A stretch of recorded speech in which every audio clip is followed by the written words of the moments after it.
Hola, buenas noches. Bienvenidos a Platicando con Emilio. Bienvenidas, bienvenidos a esta conversación, a esta charla, a este espacio de plática en el ánimo de tener condición para pensar en voz alta, para escucharnos, para preguntarnos, para reflexionar de los temas que inquietan al país, de los temas que provocan al país, de los temas que generan no solo discusión, sino también posibilidad de transformación.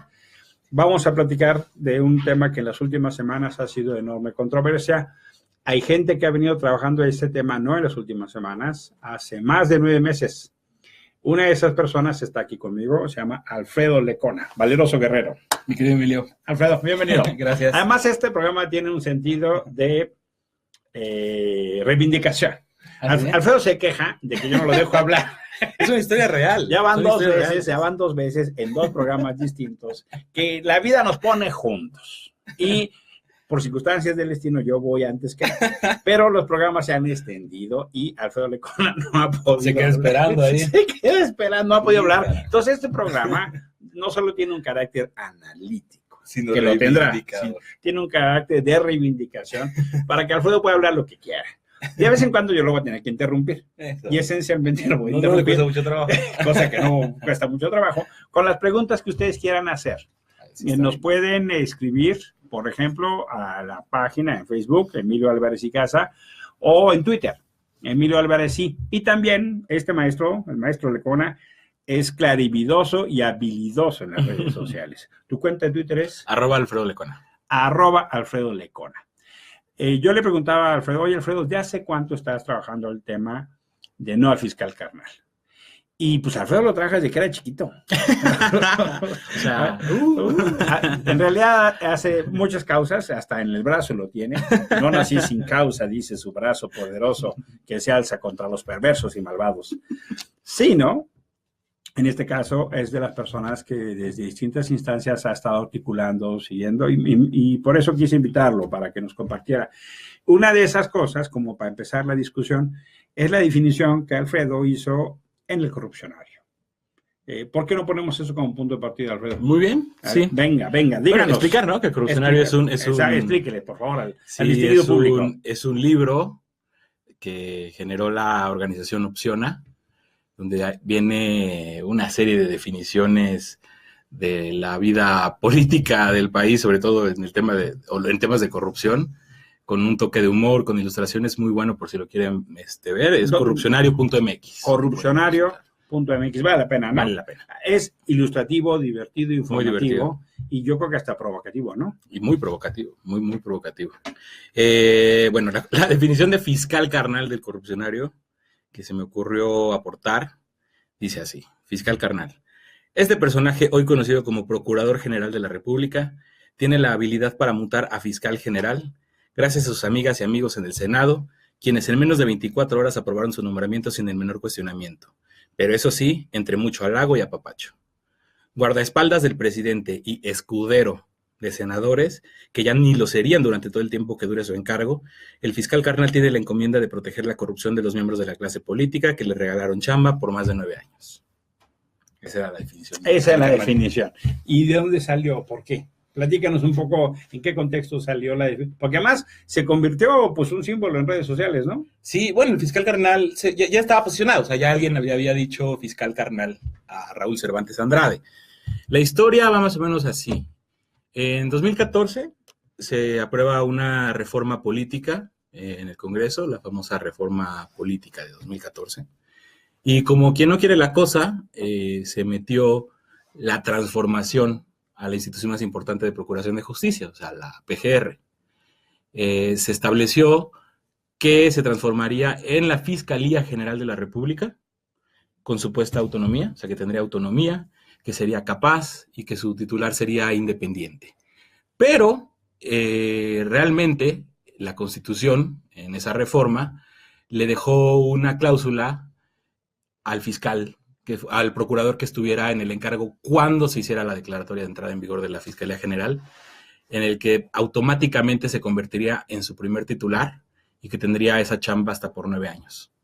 Entonces, esa famosa cláusula que hoy se llama pase automático, que es conocida como pase automático, fue lo que generó controversia en las últimas semanas, pero no lo hizo así durante más de 3 años, desde la reforma de 2014 hasta el año pasado, que muchas organizaciones y personas, colectivos de la sociedad civil, en el mes de octubre, presentamos un desplegado que salió en periódicos, importantes periódicos nacionales, en el que salió por primera vez el tema de la fiscalía que sirva. Podemos partir, Alfredo, de la idea de que entonces, digamos, no se había puesto como horizonte que fuera en realidad que Raúl Cervantes continuara como fiscal. No, en ese momento, sí, es muy importante decirlo, en ese momento el Procurador General de la República, cuando se aprobó la reforma política, o cuando se dieron las negociaciones entre 2013 y 2014, era Jesús Murillo Caram.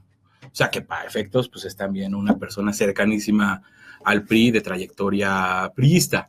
Jesús Murillo Caram, después de todo lo que pasó con el caso Ayotzinapa, fue relevado por Arely Gómez. Entonces, hemos visto 3 procuradores, bueno, 2 procuradores y una procuradora, pasar por ese cargo en este sexenio, por lo menos desde que estaba la cláusula del pase automático. Entonces, hoy por hoy, que revive la discusión por muchas cosas. Sabíamos que en cualquier momento, o sea, el año pasado sabíamos que en cualquier momento el Congreso podría crear la ley orgánica de la Procuraduría, que era una condición para que empezara la nueva fiscalía, crear la ley orgánica de la fiscalía, reformarla. Y en ese momento, quien estuviera en el encargo de procurador o procuradora se convertiría en el primer fiscal general de la República. Ya. Nosotros sacamos este comunicado o este desplegado en periódicos nacionales y firmado por más de 200 organizaciones y personas de la sociedad civil, exigiendo al Congreso que no se atreviera o que no fueran a dar ese paso sin primero ver todo lo que hacía falta para tener una fiscalía verdaderamente autónoma, independiente y capaz. Ya. Lo pusimos en el debate público y la respuesta de Enrique Peña Nieto a la semana de que salió el desplegado fue el nombramiento de Raúl Cervantes Andrade, el famoso fiscal carnal, que pues tuvo el mote del carnal porque en verdad es un carnal, o sea, en verdad es una persona. En serio es un carnal. El carnalismo sí está en el círculo de Peña. Él sí es caso aquel de senador del PRI y abogado de Peña. Sí, senador del PRI, abogado del PRI, incluso pues presumía en su semblanza curricular en el Senado de la República que había acompañado a 4 líderes nacionales del PRI, sí, siendo abogado nacional del PRI. Déjame saludar a Erika Asmeric. Hola, Erika. A Marco Antonio Palet Sánchez. Marco. Estamos transmitiendo acá desde la Ciudad de México, Marco. Estamos acá con un equipo que nos apoya voluntariamente, pero de cualquier manera, pues por redes sociales estamos en todo el mundo.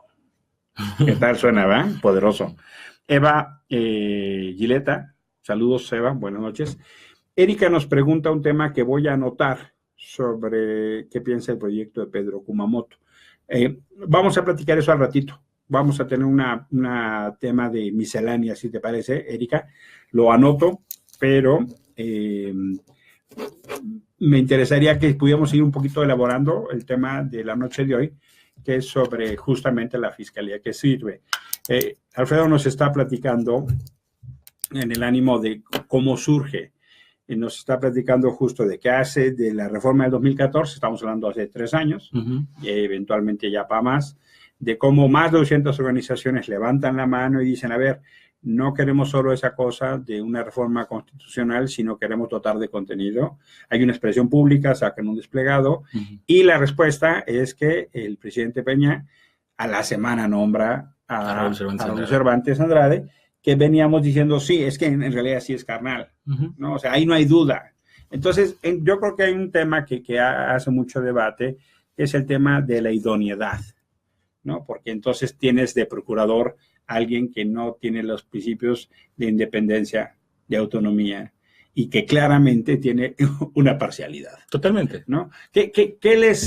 Platícanos un poquito de la génesis de esa expresión pública, cuáles eran sus temas, ¿no? ¿Cómo empezó a ponerse en la agenda pública esa discusión?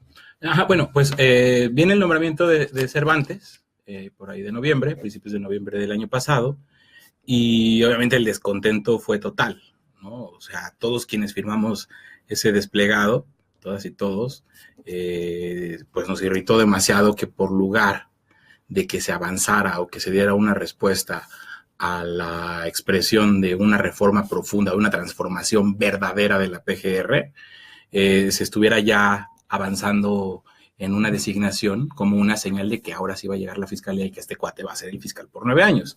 Entonces, tal malestar fue una magnitud suficiente para que Enrique Peña Nieto, el mismo Enrique Peña Nieto, ese mismo mes de noviembre, enviara al Congreso una reforma para cancelar el pase automático, en el entendido de que pudiera haber contendido también Cervantes, que pudiera contender Cervantes, pues quizás la operación política era de otra forma, ¿no?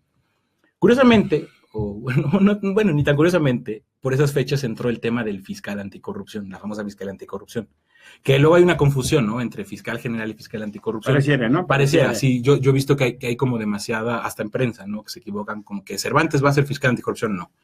El fiscal anticorrupción es una figura que depende de la PGR, o sea, que está subordinada a la misma PGR, que se supone sería autónoma, por lo menos así dice en la Constitución.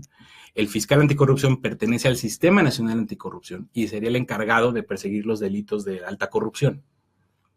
Pero como están las cosas, o sea, con una PGR que no es autónoma, con un titular que no es independiente del poder político, en verdad ese fiscal sería un bonito florero en la oficina del Procurador General de la República, porque está subordinado completamente a él. Entonces, pues la implementación del Sistema Nacional Anticorrupción ganó en la narrativa desde noviembre hasta por ahí de marzo, abril, mayo quizás, con esta necesidad que había de que hay que nombrar también al fiscal anticorrupción, que era otro procedimiento aparte, también lo nombraba el Senado, pero también se hicieron las cosas muy sucias. Esto que, fíjate, vale la pena ahorita que estás explicando. Paola Migoya, buenas noches, Paola. También saludo a Efren de Quintana Roo. Un abrazo, Efren, allá hasta Quintana Roo. A todos los que nos escuchan allá en Quintana Roo. Fara Alvarado, gracias por acompañarnos. Diego Núñez del Estado de México. Buenas noches, Diego, ¿cómo estás? Paola dice, cuidado, porque hay varios carnales. Ah, sí. Y dice, hay el enano diabólico Humberto C. Hay varios carnales, dice Paola. Bueno, Humberto C, que quiero pensar que es Humberto Castillejos, ese es el carnal. O sea, pudiera ser, ¿verdad? Sí, claro. O sea, eventualmente queda claro que el modelo del carnal... El carnalismo. El carnalismo es ese modelo político de cubrir a los cuates. Eso. ¿No? Porque estuvo muy bien posicionado como cuotas y cuates, ¿no? O sea, como el método de cuotas y cuates, que también ha sido una exigencia de sociedad civil y que le hemos visto en cantidad de nombramientos y de designaciones. Yo creo que sí. O sea, el sentido, no aquel de tener instituciones de Estado, sino fichitas del tablero, ¿no?, que se reparten las tapitas y estas me tocan a mí, estas se tocan ahí, y cómo se fue un poco pervirtiendo, ¿no? Desde el 2003 del INE, yo creo, ¿no? Cuando el IFE. Luego lo vimos en el INAI, luego lo vimos en el IFE otra vez, luego lo vimos en la CNDH, luego lo vimos en todos, ¿no? O sea, ahí como que reprodujo en cascada. Y este tema de instituciones de Estado, con una función tan importante, en un modelo democrático de contrapesos, dicen los gringos, check and balance, ¿no? Este modelo de justamente tener funciones de Estado para que la justicia funcione. Yo creo que el tema de la reforma a la justicia justamente tiene que ver como uno de los temas más críticos, no solo la dolencia que tiene la inseguridad en nuestro país, sino aquella cosa de la desigualdad ante la ley. O sea, es que la verdad lo que está pasando es que no somos iguales ante la ley. ¿Qué opinas tú? ¿Somos iguales ante la ley? ¿No somos iguales ante la ley? Mándanos tus opiniones, dinos, o quiénes tienen trato privilegiado en México. Cuéntanos, platícanos alguna historia, para acá la podamos rebotar con Alfredo, que ha venido trabajando muy sistemáticamente en este tema. Tú nos decías al inicio, Alfredo, sí, pero tenemos que pensar que hay que hacer una cosa más allá de reforma de fondo, de pasar de la PGR a la Fiscalía. ¿Qué quiere decir eso? Bueno, en los últimos días, lo que estuvo sobre la mesa fue justo la eliminación de esa cláusula del pase automático y revivió el tema del fiscal carnal, ¿no? O sea, esto ya es mucho más reciente. Pero llegó en un momento en el que el colectivo Fiscalía que Sirva estaba sumando esfuerzos con Vamos por Más, que es otro colectivo de la sociedad civil. Vamos por Más está integrado por varias organizaciones de la sociedad civil que han dado batallas principalmente en materia de lucha contra la corrupción y la impunidad. Estamos hablando de aquellas organizaciones, aquellas personas que dieron la batalla por la ley 3 de 3, o sea, que crearon o que ayudaron en la creación del Sistema Nacional Anticorrupción con el Senado y la Cámara de Diputados, que estuvieron muy de cerca en el tema. Entonces, tanto Fiscalía que Sirva, que estábamos muy enfocados en la construcción de un modelo de fiscalía que fuera autónoma, independiente y capaz, y estas organizaciones anticorrupción nos conjuntamos y preparamos justo un dictamen ciudadano, lo que llamamos un dictamen ciudadano. Ese dictamen ciudadano es el reproducto de estos 9 meses de trabajo, de foros, de encuentros internacionales, de análisis de realidad internacional, de las mejores prácticas, obviamente, en Latinoamérica y en otras partes del mundo, y hasta de una audiencia que fuimos a la Comisión Interamericana de Derechos Humanos en marzo.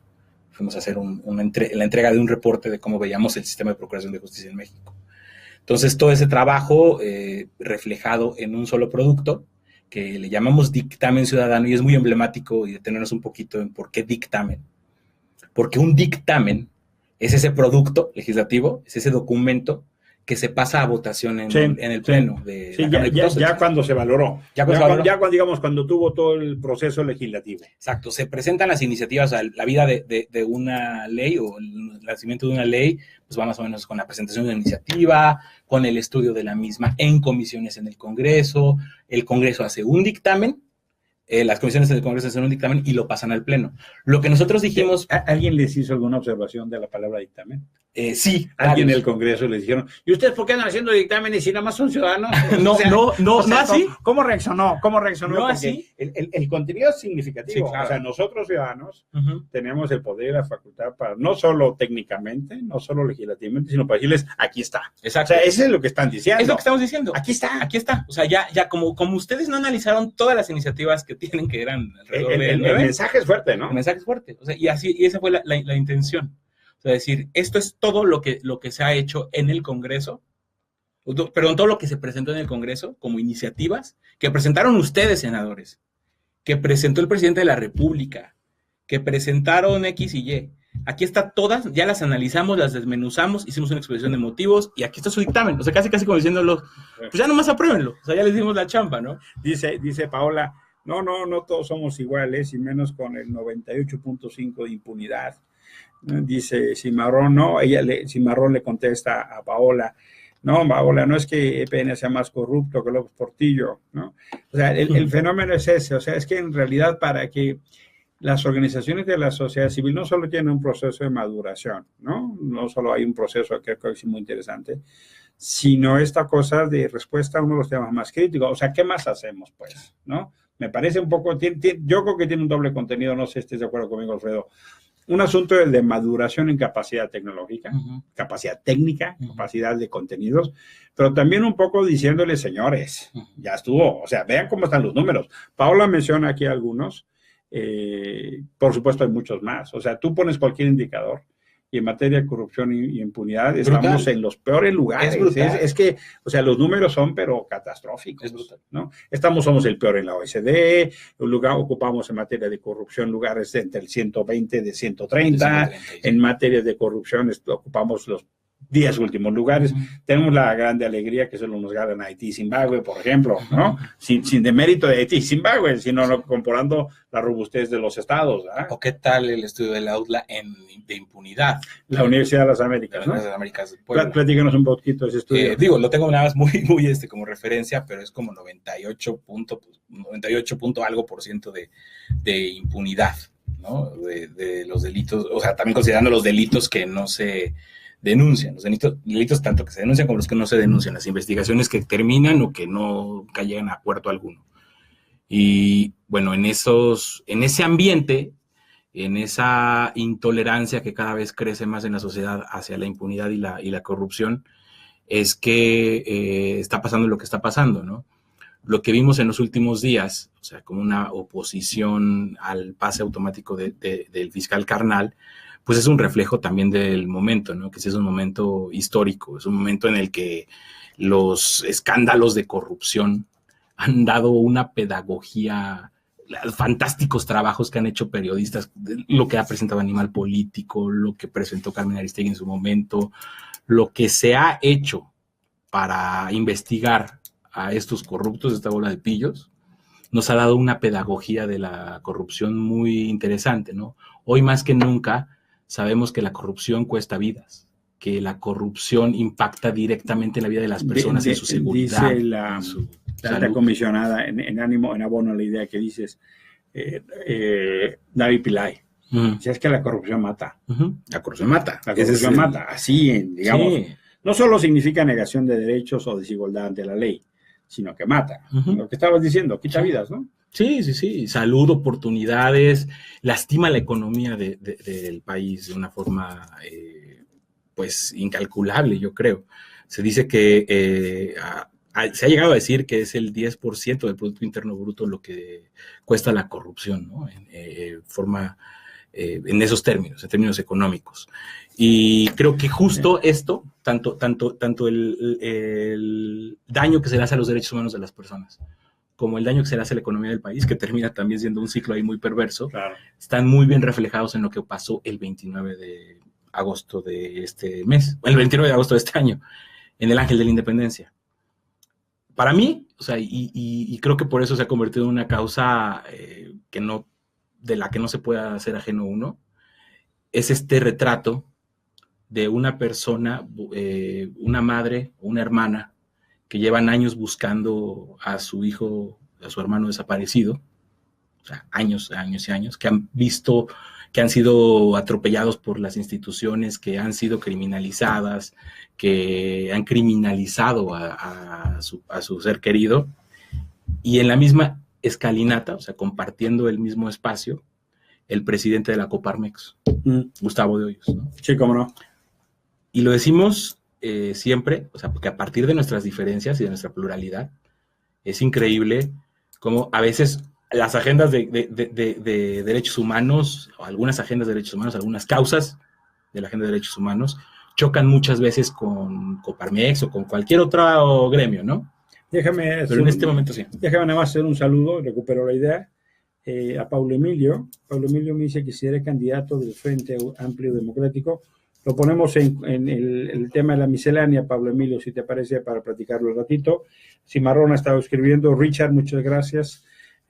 También Bojorquez, Augusto Bojorquez, nos manda, dice que tiene interés en conversar. Mándanos un mensaje, por favor, un correo electrónico.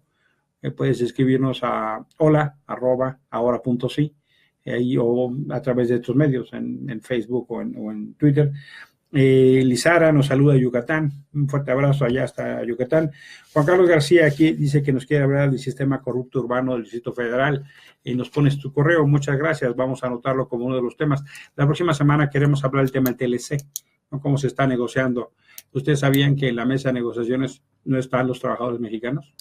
Bueno, ese es uno de los temas, ¿verdad? Por ejemplo, finísimas personas, ¿no? Diego nos vuelve a tocar algunos de los temas.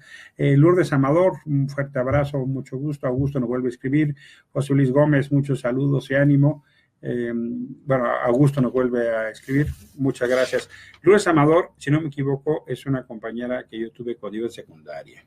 Mira. Yo creo que es ella. Si eres esa misma Lourdes, saludos. Y si no eres, pues también salud. Si eres esa Lourdes, manifiéstate, hermana.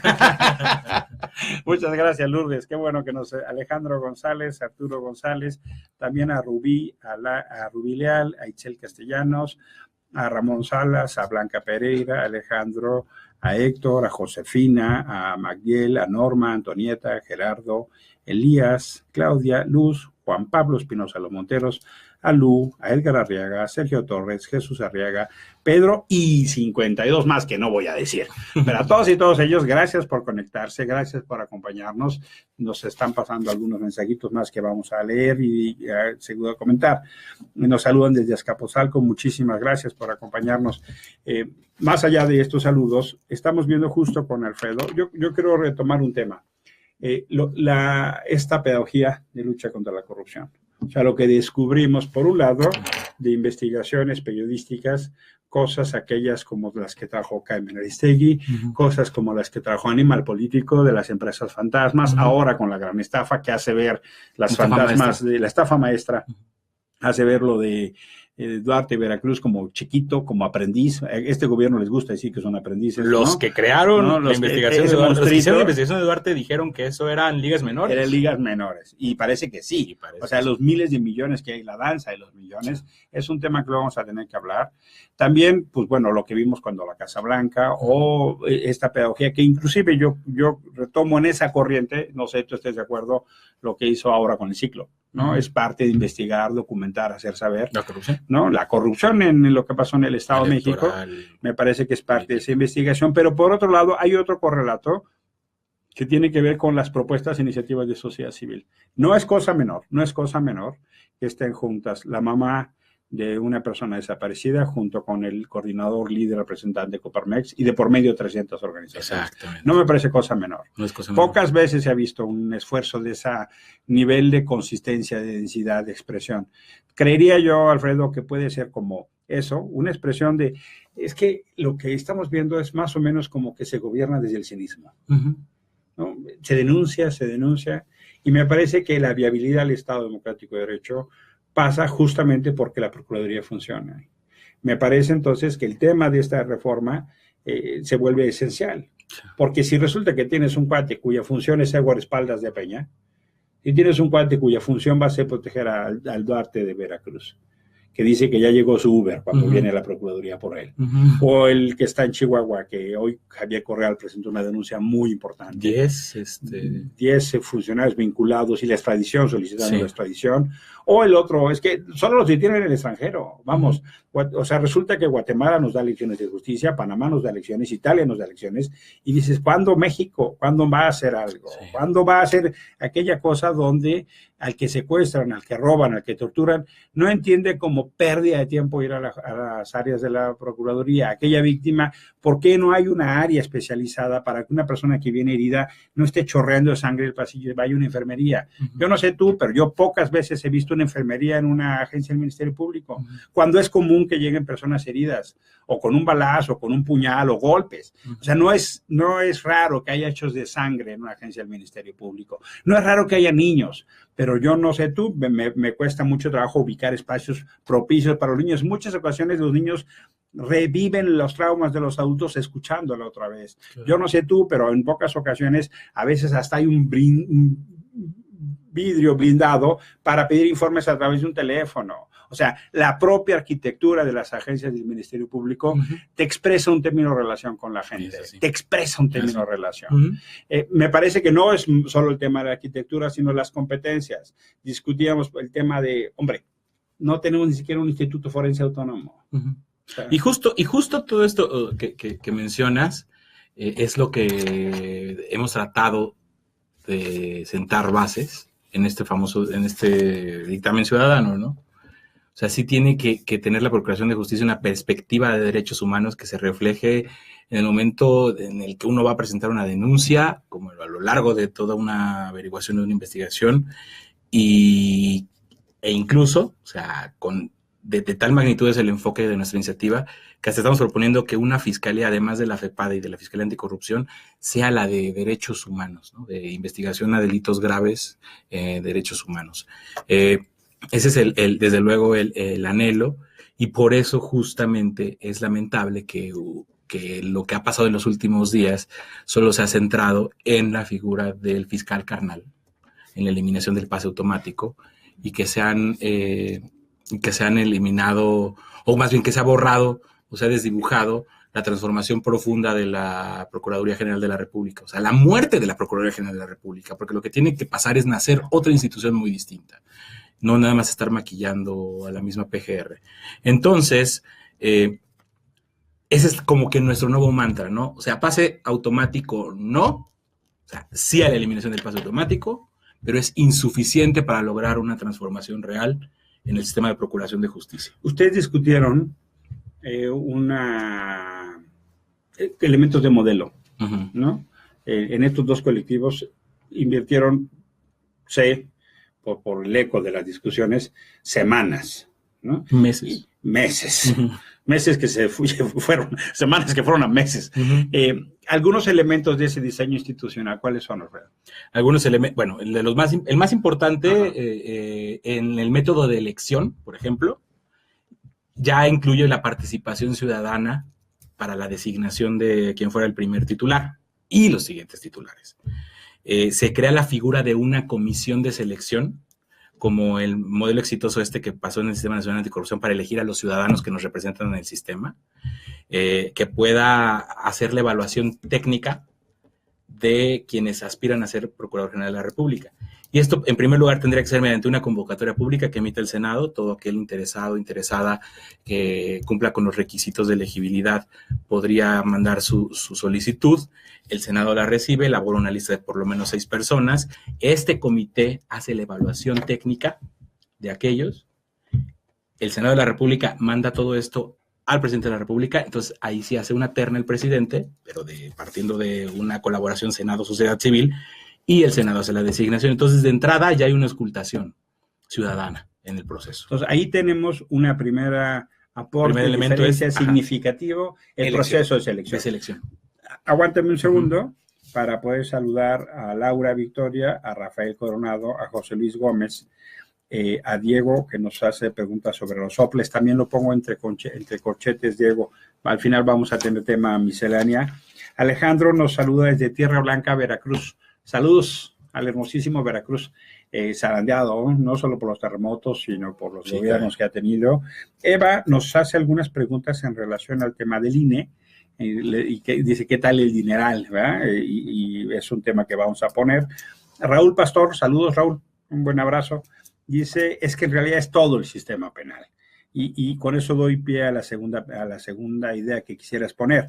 Raúl nos dice, no es solo la investigación, el proceso, el juicio y lo después, es decir, el sistema penitenciario que no contiene, dice, ni redacta. En realidad, Raúl nos dice, es todo el sistema penal.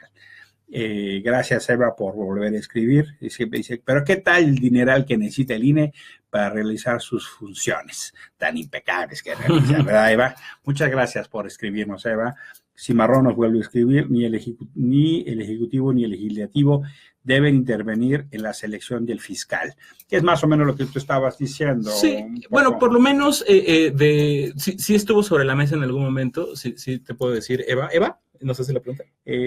No sé, no, es Cimarrón. Perdón, Cimarrón. Cimarrón. Sí, Cimarrón. Sí, para que no quede duda. 3 veces Cimarrón. 3 veces Cimarrón.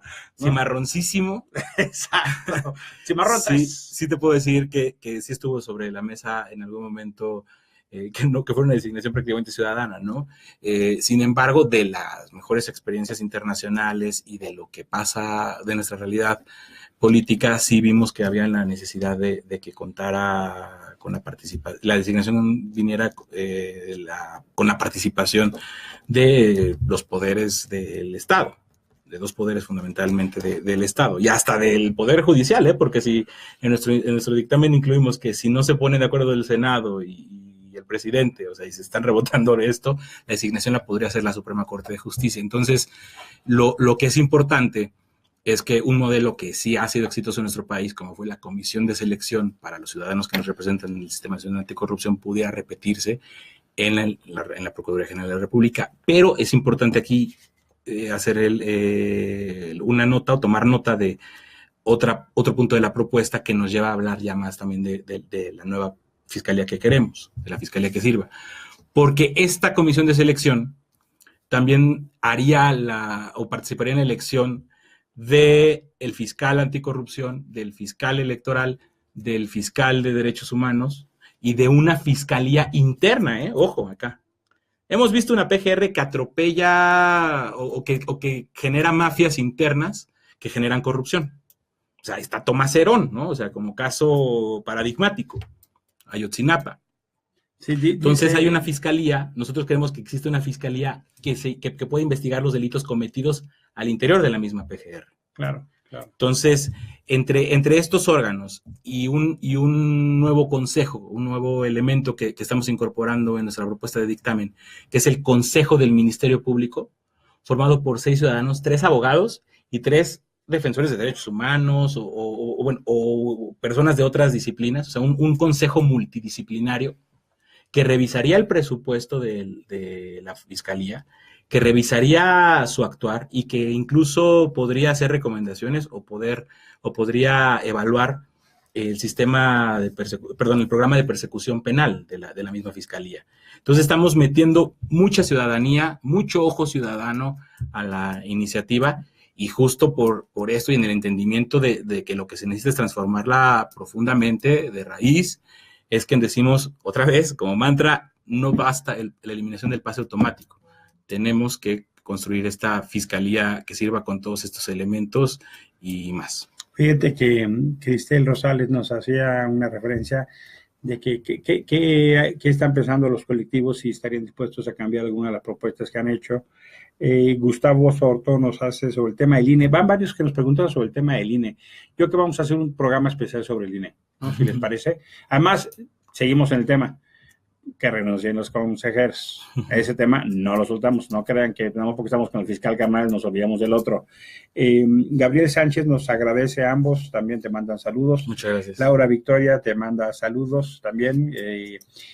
Hay un par de preguntas que yo creo que hacen sentido, Alfredo, porque un poco lo que dicen es que en realidad, dice Gabriel, el fiscal Carnal es la punta del iceberg. Sí, claro. ¿No? El problema de la Procuración de Justicia falla en miles de procesos. Estamos hablando solo del tema federal, ¿va? Que tiene competencias, en las competencias que tiene la PGR. No hemos entrado al tema de las procuradurías estatales. Hay un tema que es clave en esta discusión, porque muchas veces lo que pasa a nivel federal se reproduce imagen y semejanza en los estatales. Ya hay lugares, por ejemplo en Guanajuato, ya parece que se detuvo este fenómeno del pase automático al procurador de Guanajuato, que llevaba 8 años en el cargo y le querían dar 9 más, como si hubiera motivo para premiar el desempeño, ¿no? Digamos, yo decía que era el fiscal Carnalito, ¿no? En Guanajuato ya medio detenido, pero también procede para lo malo. O sea, si el ejemplo no es bueno, los estados copian lo malo, porque como ya se validó a federal, pues entonces vale reproducir en lo estatal. Claro. Entonces me parece que eso es un caso, por eso es tan importante que la PGR se rediseñe con un modelo que tenga no solo condición, por ejemplo, tú ponías algunos ejemplos, los mecanismos de elección del titular, con participación, contrapeso y escrutinio ciudadano. Los mecanismos, por ejemplo, de revisión e investigación del interior. Esta vieja expresión, ¿no? Muy del ámbito popular, ¿no? Perro no come perro, ¿no? Que no se investiga, hay colisiones, o inclusive a veces factores de ajuste de buenos servidores públicos que dicen el demonio está dentro, ¿no? El demonio está dentro. O algunos temas que tienen que ver cómo se desarrolla la capacidad de investigación. ¿Qué otros elementos te parecería importante subrayar, Alfredo, de la propuesta que hicieron? Pues justo esto, ¿no? La participación o el ojo ciudadano incluido, es lo que mencionaba el Consejo del Ministerio Público, un órgano de control interno que esté muy acorde al funcionamiento del Sistema Nacional Anticorrupción. Dice, perdóname, dice cimarrón. Súper cimarrón. Dice, es que ya me han bloqueado 2 cuentas en Facebook. Híjole. No sé por qué. Y ahora trato de pasar de incógnito. Cimarrón, gracias. Nos da mucho gusto. La perseverancia. La perseverancia, ¿no? Él también se manifiesta por el tema del INE. Dice que son ineptos. Cimarrón dice, bueno, por supuesto que...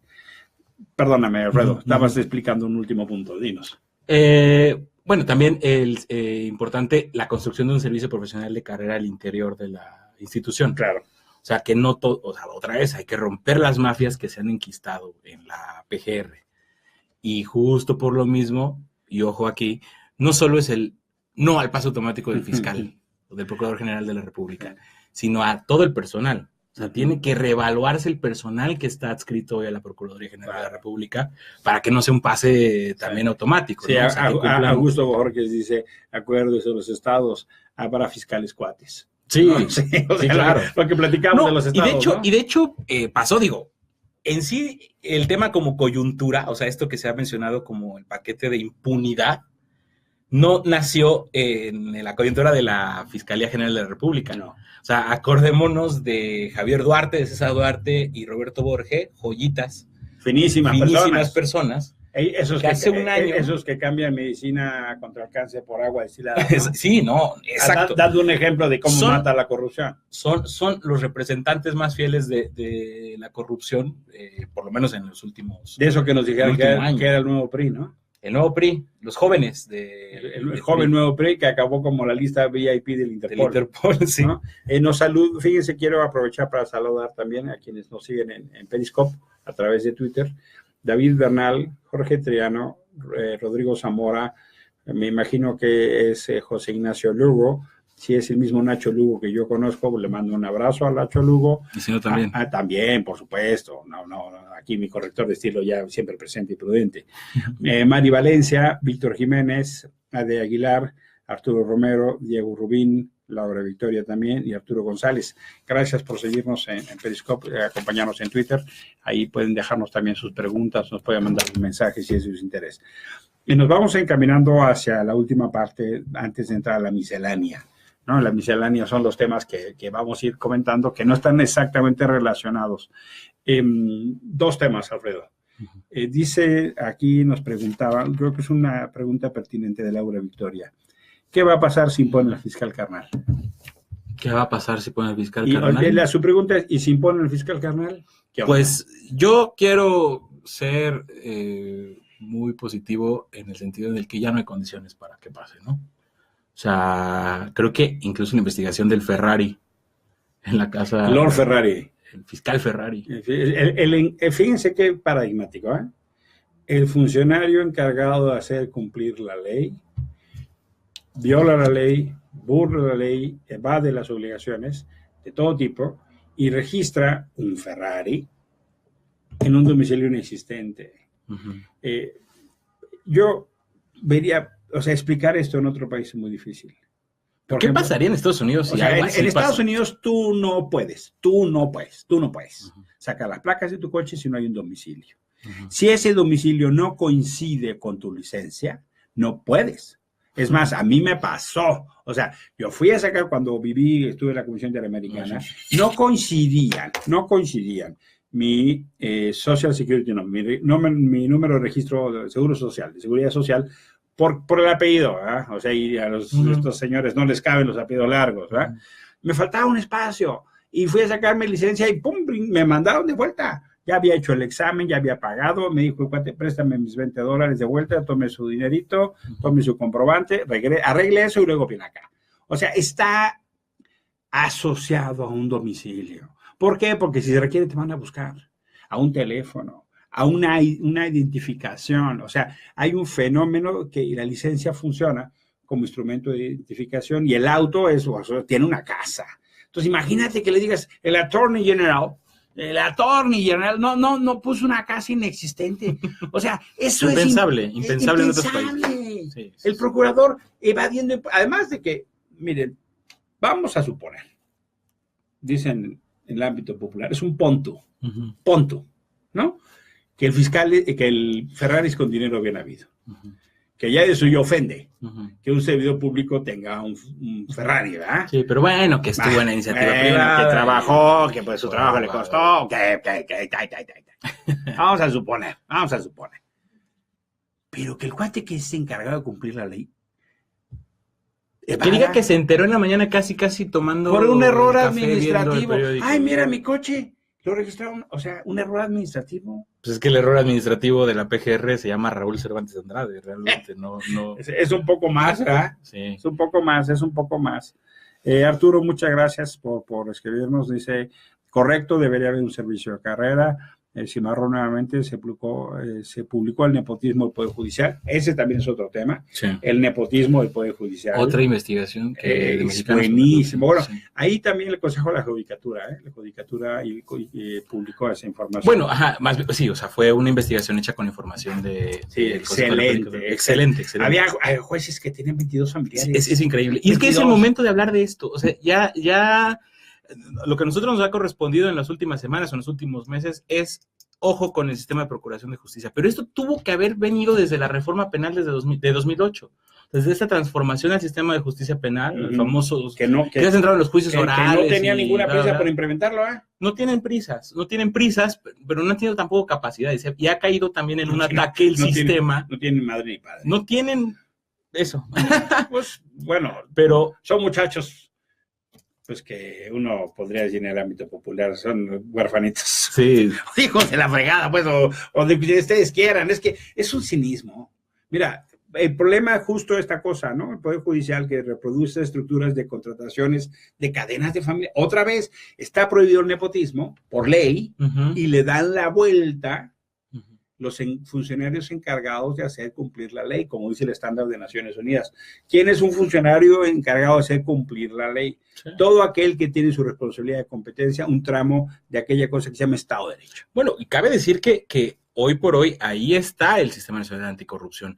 Ahí están normas muy claras, muy precisas sobre el conflicto de interés de los operadores del sistema de justicia o de las instituciones encargadas de combatir la corrupción. Pero, ¿qué está pasando? Ahora vámonos al punto del Sistema Nacional de Anticorrupción. Por ejemplo, 7 sillas del Sistema Nacional de Anticorrupción, o sea, 7 autoridades encargadas de la lucha contra la corrupción y la impunidad. 4 están ocupadas por amigos cercanos al presidente. 4 de 7. 4 de 7. 4 de 7. Eso es la cooptación del sistema. Es mayoría, ¿no? Es mayoría. Es así. Y la bronca, suponiendo que los otros 3... que ya nos dieron la muestra. Nos dieron una muestra. Bueno, salvo la ciudadana que nos representa ahí. Jacqueline Pechard. Los otros 2 se fueron con la ola de no pedir información con el caso del gobierno espía. Exactamente. Ese fue como emblemático, ¿no? La ciudadana que nos representa en el sistema hace una solicitud al sistema para que se le pida al presidente información, no que se le juzgue, no que se le procese, no que se le inicie una investigación. Le pedían información al presidente sobre aquellas empresas que contrató el gobierno, que contaban con este famoso malware Pegasus para espiar a activistas, defensores de derechos humanos, menores de edad, etc. Y la respuesta de las otras 6 personas es una negativa a siquiera pedir información. Entonces, esa es la crisis de por qué no están funcionando, o por qué todavía no podemos ver y no saber inmediatamente resultados del Sistema Nacional Anticorrupción, pero hoy por hoy es importantísimo poner mucha atención en el brazo persecutor, o sea, en la PGR. Por eso nuestros esfuerzos desde el colectivo y los esfuerzos de las organizaciones de la sociedad civil han estado ahí, y sí condenamos o sí rechazamos contundentemente el oportunismo político que también ha surgido con todo esto, ¿no? Con toda esta demanda de los últimos días. Porque un día se dice una cosa, otro día se dice otra. Hoy en la mañana nos decían, el frente que paró el carnalismo la semana pasada, hoy en la mañana nos decían, pues es que no nos alcanza para más. O sea, llegó a decirnos un diputado de Acción Nacional hoy. Está muy bonita su propuesta, está muy bien. Qué pena que en este momento las condiciones no van a dar para eso. Es demasiado trabajo, es un muy buen trabajo, y qué lástima que no va a dar para más. Sorpresa, sorpresa, a las 3 horas se canceló la votación de solamente el fiscal Carnal, solamente eliminar el pase automático, y ahora se ha turnado a una comisión para un análisis, esperemos profundo y esperemos de luz a la sociedad. De cara a la sociedad. De la Comisión de Puntos Constitucionales. Comisión de Puntos Constitucionales de la Cámara de Diputados. Ustedes fueron hoy a la Cámara de Diputados con César Camacho, que les decía que fueran al Senado. Con Jorge Carlos Ramírez Marín. El encuentro con César Camacho fue ya terminando la reunión. Okay. No sé, fue un encuentro ahí. ¿Cómo les fue la Cámara? Fue muy chistoso porque en primer lugar no podía pasar.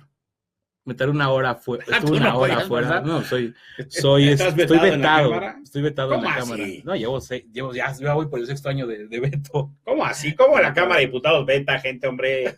Sean serios, pues es porque la Casa del Pueblo. Bueno, pero bueno, el superaste el veto sí, en una estrategia de resistencia. Sí, exacto, civil pacífica. No diremos cuál para que no se queme el método. No diremos cuál, vamos a guardar. Pero pudiste entrar. Pero el caso es que pude brincarme la reja, digo que sí pude entrar. Y ya adentro, bueno, ya en el momento de la reunión, pues tocó a las organizaciones de la sociedad civil exponer con mucho rigor, con mucha contundencia, los puntos de nuestro dictamen ciudadano. Y la verdad es que hicieron una labor extraordinaria, o sea, ahí se veía lo grande de la sociedad civil frente a la pequeñez de respuestas que tuvimos de algunos diputados. Y pues básicamente Jorge Carlos Ramírez Marín, como presidente de la mesa directiva de la Cámara de Diputados, pues nos dijo o abrió una ruta para que posterior a la votación de hoy, que iba a ser la eliminación del pase automático, se pudiera crear una mesa, o se pudieran sentar las bases de un diálogo con sociedad civil para construir una reforma profunda al 102 constitucional y, por ende, a la Procuraduría General de la República y convertirlo en Fiscalía Autónoma. Pero, a pesar de que eso fue lo que dijo Marín, priista, presidente de la Cámara de Diputados, salimos y, pues, cosas sin querer. Nos encontramos en la explanada de la Cámara a César Camacho Quirós. O sea, ¿qué es? Que es el coordinador de la fracción del PRI. Uh-huh. Ex gobernador, ex todo, ¿no? Gobernador del Estado de México. Sí. Expresidente nacional del PRI, o sea, un priistazo. Entonces, lo que él nos decía, contrario a lo que decía Ramírez Marín incluso, aquí no va a pasar eso. O sea, para decirlo pronto, pues háganle como quieran, aquí no va a pasar eso. Esa es competencia del Senado. Una reforma constitucional dice que solamente es competencia del Senado. Sí es. Entonces, pues, yo veo a los compañeros, a las compañeras, pues, atónitos, ¿no? Así de, pues, ¿en serio está diciendo que aquí no? Y hasta que volvió a ratificar lo que ya sabíamos, que era un acuerdo político que fue para salir de la coyuntura y que el compromiso era exclusivamente por eliminar el pase automático. Pero la reforma profunda aquí no, le toca al Senado, entonces le echó la pelotita al Senado. Pues algo se ha de haber movido entre su declaración, entre lo que hicimos, entre la reunión que hubo con mesa directiva, todo siempre de la forma más institucional posible. Y a las 2 horas de que salimos de la Cámara de Diputados, se nos informa que se decidió enviar, como debió de haber sido, la iniciativa, por lugar de votarla en el Pleno, a la Comisión de Puntos Constitucionales. Es que ese es el procedimiento. Ese es el procedimiento. Así se legisla. Que Camacho decía que solo en el Senado. Tú periscopiaste eso, ¿no? Yo periscopié en @Alfredo Lecona pueden ver un video de eso, uh-huh, en Twitter. Pueden darle un seguimiento.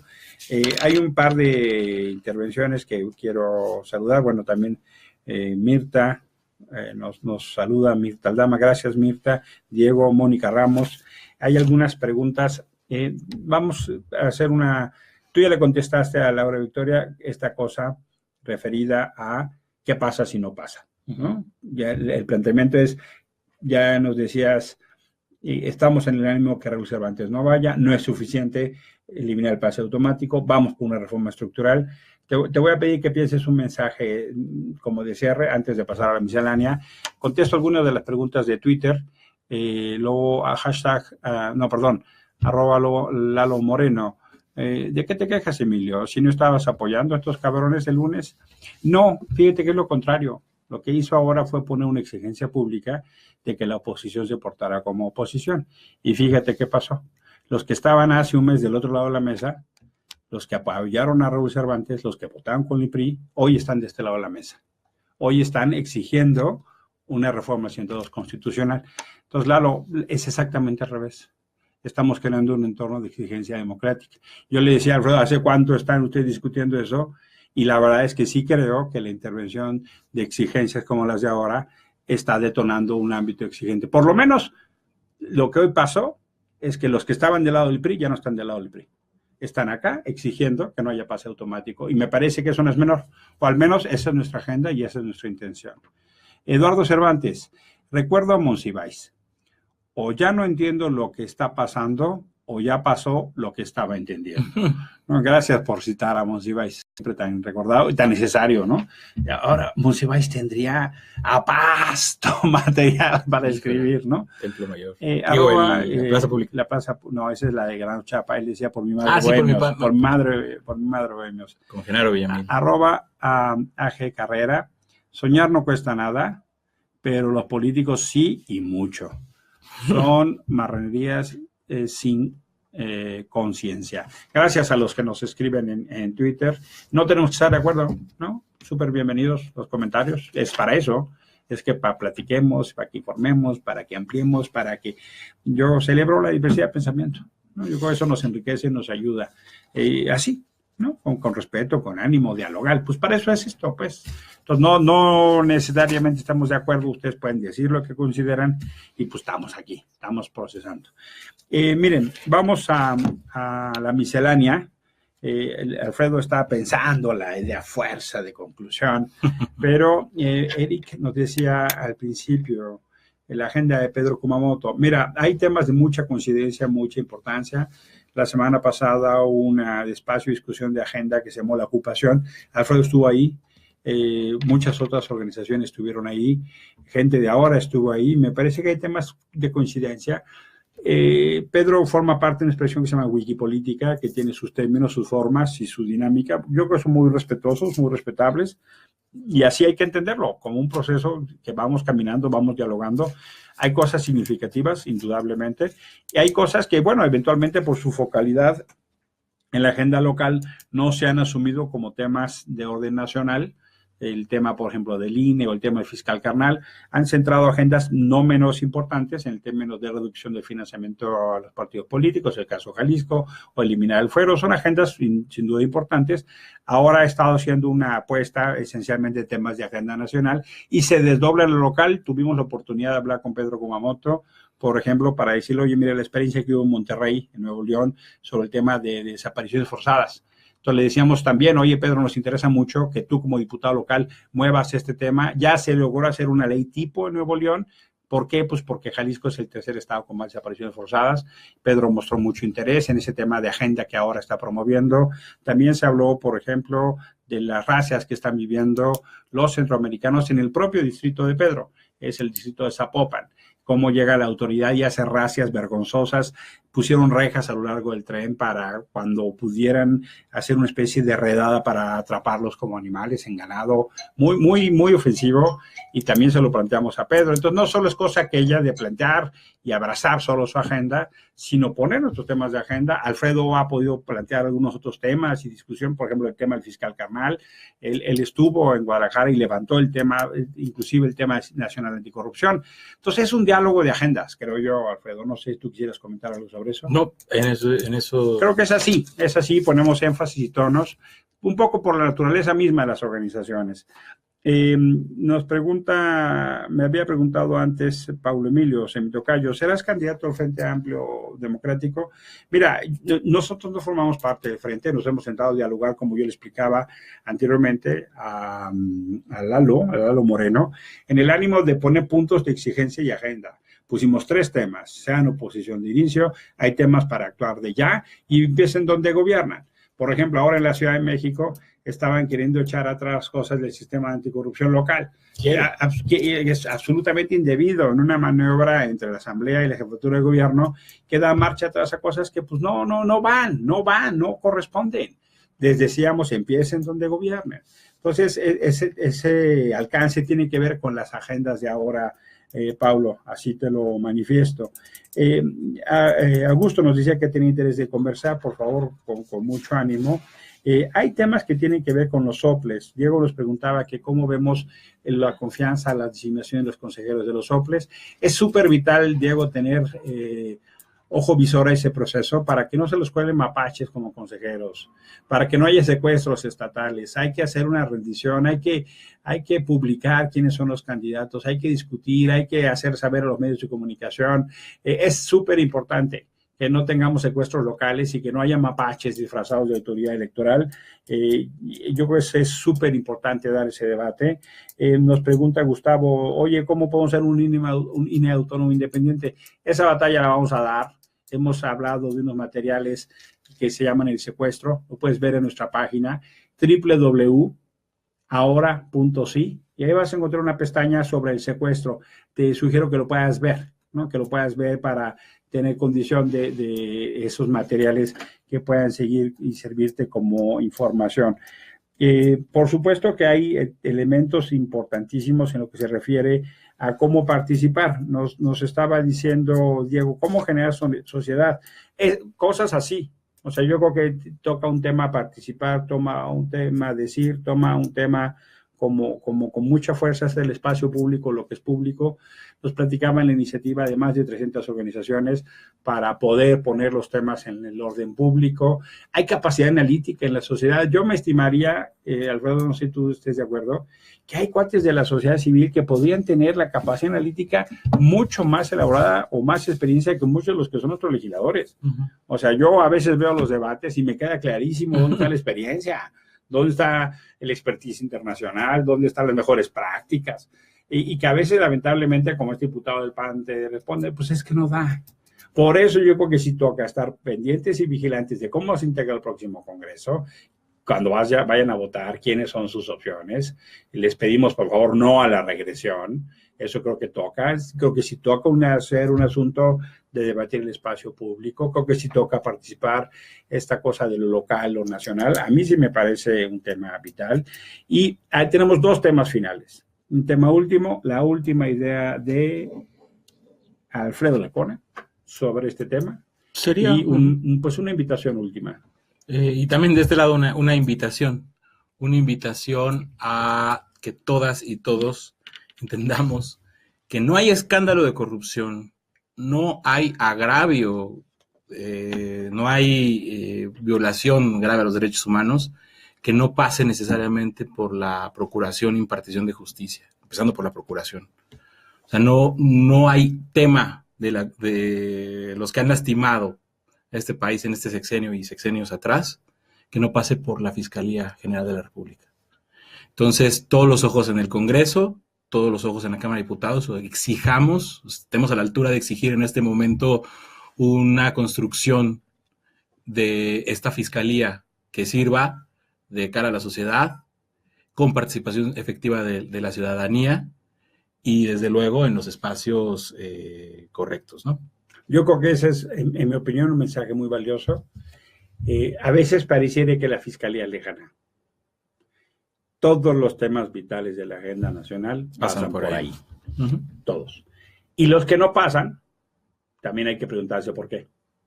Porque también así sucede. Exacto. Hay fuerzas, hay intereses que se encargan de que no sea el caso. Por eso toca mucho seguir esto. ¿Dónde puede la gente informarse de la propuesta? Pues como somos un colectivo muy diverso y de muchas organizaciones, hay mucho material que han generado cada organización. Yo recomiendo seguir el hashtag Vamos por una Fiscalía que sirva, ¿sí? Hashtag es largo. Ajá, pero Vamos por una Fiscalía que sirva. Exactamente. Y los hashtags separados también de Fiscalía que sirva, ¿no? Ya. Ahí tenemos esa información. Hay gente que se ha incorporado. Félix, muchas gracias. Yamel, siempre tan objetivo, Alfredo, y tan brillante. Saluda, por favor, agradece gracias, el comentario. Yamel, muchas gracias. Cimarrón. Hace 2 años creó el Financial Times. Calculó $200 mil millones anuales. La pérdida de la corrupción, se me hace poco. Pues sí, o sea, lo estamos viendo súper cimarrón, ¿no? En estas cosas. Pero fíjense, yo no quiero terminar sin hacerles una invitación. Y tiene que ver con el tema de lo que está pasando en Chiapas y Oaxaca. Yo creo que los que vivimos el terremoto en la ciudad, quienes nacimos antes del 85, nos removió, ¿no? Porque sabemos lo que puede pasar. Yo tengo un hijo de 14 años, el hijo más joven de los 3 que tengo. Y él no entendía mucho qué estaba pasando. Lo desperté y él como viendo, ¿no? Y dice, ¿qué es esto? Digo, esto es un terremoto, digo, esto es un temblor. Pero, ¿saben? He visto algunas noticias y estoy absolutamente indignado de cómo se está lucrando políticamente en Veracruz con el Yúnete. Despidieron algunos servidores públicos, pero me parecería lo mínimo. O cómo en Chiapas o cómo en Oaxaca se empieza a utilizar el dolor y la tragedia para lucrar. Esa parte me parece absolutamente reprobable. Honestamente, creo que la respuesta del gobierno o de los gobiernos ha estado muy por debajo de lo que requieren las víctimas. Lugares como Ixtaltepec, Ixtepec, Santa María del Mar no han tenido apoyo. Inclusive nos comentan, por ejemplo, en Santa María del Mar, en Oaxaca, la ayuda no llega porque ellos se opusieron a las eólicas, porque no querían que su laguna sagrada subiera esa generación de energía y no les está llegando la ayuda. Es una especie de venganza política. Uh-huh. Entonces, nosotros decidimos en ahora hacer un acopio para mandar a Ixtaltepec. O sea, hemos decidido concentrar nuestros esfuerzos. Quien quiera así hacerlo puede meterse a mi Twitter, a mi cuenta, Emilio Álvarez Sí, y donar. Nosotros vamos a hacer llegar a través de Escuelas Maristas esta ayuda, o cualquiera, la que ustedes quieran, ¿no? Busquen la referencia de su confianza. Si les gusta la Cruz Roja, les gusta la Cruz Roja. Si les gusta su escuela, les gusta su escuela. Pero toca ayudar en solidaridad a los hermanos en desgracia. Se han reportado 91 personas sin vida, yo creo que son más. Lo digo porque tenemos referencia a contacto directa en Iztapaltepec. El amigo que nos escribiera y nos mandaba información nos decía, solo en el entorno a mi casa, en la cuadra de mi casa, murieron 12 personas. Gente que ahora se cuenta por millones en términos de pérdida de hogares, de familiares, de bienes. Y además, lamentable y tristemente, son 2 de los 3 estados más pobres de la República. Esta frase, ¿no? Al perro más pobre se le suben las pulgas, ¿no? Duele ver a nuestros hermanos de Chiapas y Oaxaca. Creo que toca el esfuerzo solidario. Creo que toca responder en solidaridad y fraternidad. Yo les invito a como ustedes quieran. Si les parece pertinente, bueno, ahí en Río Becerra 26 recibimos, vamos a mandar. Si no les parece pertinente, lo que ustedes quieran. Pero me parece que sí, una vez más, tenemos que levantar el brazo, el corazón, la mirada, como descubrimos en 85. En 85 nos descubrimos que podíamos hacer cosas en los gobiernos. Nos descubrimos como hermanos de un país y ahora toca acompañar a quienes están en dolor, porque honestamente no veo que la respuesta vaya a venir de los gobiernos. Llamaba a Peña a las constructoras a tener solidaridad. Honestamente me parece que no corresponde. Esa no es la vía. Toca un Estado. Toca, por ejemplo, está corriendo en redes una propuesta de que los partidos, entre comillas, donen 20% de lo que van a gastar en las elecciones para los damnificados, para reconstruir escuelas, para reconstruir casas, para reconstruir hospitales en Chiapas y Oaxaca. Sería excelente. Yo así ya lo tuiteé. O sea, que los partidos dispongan 20% de los recursos, al menos, como un gesto mínimo, como un gesto de solidaridad para quienes están sufriendo en Chiapas y Oaxaca. Está tomando mucha fuerza, sumémonos a esa exigencia. No gastemos dinero en elecciones, gastémoslo en los damnificados, en reconstruir escuelas, casas, hospitales, en apoyar a quienes han tenido pérdidas. Eso es la prioridad. El gasto público es de la gente. Bueno, pues que se utilice así. No quiero entonces terminar sin invitarles a este llamado en solidaridad a nuestras hermanas y hermanos hoy en tragedia, algunos en desgracia, porque creo que toca compartir los corazones, compartir los dolores también. Nos toca acompañar a nuestros hermanos y hermanas. Entonces les invito, si quieren, ahora es una opción, si no, pues está la Cruz Roja o quien ustedes quieran, pues. Ese sería el sentido. Alfredo, muchísimas gracias. Un gusto, siempre. Hashtag, vamos por una fiscalía que sirva. Así, vamos por una fiscalía. Vamos por una fiscalía que sirva. Véanlo, síganlo, atiéndalo, nos importa muchísimo. Tema clave. Nos vemos la próxima semana. Vamos a estar pendientes. Tenemos temas ya varios, TLC, INE, en fin. Buenas noches, gracias, saludos. Qué bueno verles, escucharles, leerles. A la próxima.